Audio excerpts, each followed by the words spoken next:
হয়, আজি আমি মাছবাদত যি ঘটনা হ'ল আৰু মাছবাদত যি দৰ্শন ঘটনা হ'ল, দৰ্শনকাৰীক পুলিচে গ্ৰেপ্তাৰ কৰিছে এইটো আমি জানিছোঁ।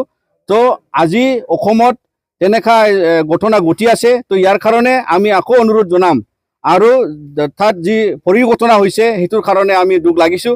কিন্তু ইয়াত যে অসমত এনেকুৱা দৰ্শনৰ আৰু মাৰ্ডাৰৰ আৰু ক'ৰবাত চুৰি ডাকাইত এই ঘটনাবিলাক হৈ আছে, ইয়াৰ কাৰণে অসম চৰকাৰক আমি অনুৰোধ জনাইছোঁ যে অতি সোনকালে ইয়াৰ বিষয়ে যিমানখিনি ৰেপ, যিমানখিনি এনেকুৱা মানে নাৰীৰ ওপৰত অত্যাচাৰ এইবিলাক কেছৰ কাৰণে অসম চৰকাৰে অতি সোনকালে ফাষ্ট ট্ৰেক কোৰ্টৰ দ্বাৰা শাস্তি দিব লাগে আৰু কঠোৰ শাস্তি দিব লাগে, যাতে ৰেপিষ্টবিলাকে আৰু একিউজ পাৰ্চনবিলাকে হাৰি নাযায় আৰু অনাগত দিনত যাতে অসমত এনেকুৱা এটা শিক্ষা যে যোনবিলাকে এনেকুৱা মানে লিপ্ত থাকে তেওঁসকলক মানে যাতে কৰেক্ট কৰাৰ কাৰণে আৰু বিভিন্ন যেনেকুৱা ক্ৰাইমৰ পৰা দূৰত থকাৰ কাৰণে এটা মেছেজ যাওক অসমবাসীলৈ।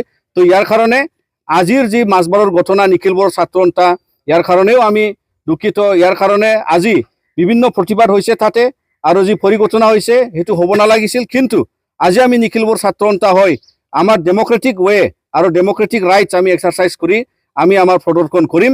আৰু আজি আমি ইয়াত কোকৰাঝাৰ জিলাৰ পৰা আমি সেইটোৱে দাবী জনাওঁ যে মাছবাৰত ভিক্টিমৰ কাৰণেও অতি সোনকালে জাষ্টিচ দিব লাগিব আৰু যি ৰেপিষ্টসকলক 5জনক এৰেষ্ট কৰা হ'ল তেওঁসকলক ফাঁচীৰ শাস্তি দিব লাগিব বুলি আমি দাবী জনাইছোঁ। আৰু নিখিল বড়োৰ ছাত্ৰ সন্থা সদায় এনেকুৱা বেআইন আৰু সমাজ বিৰোধী কাৰ্যকলাপৰ আমি বিৰোধিতা কৰি যাম।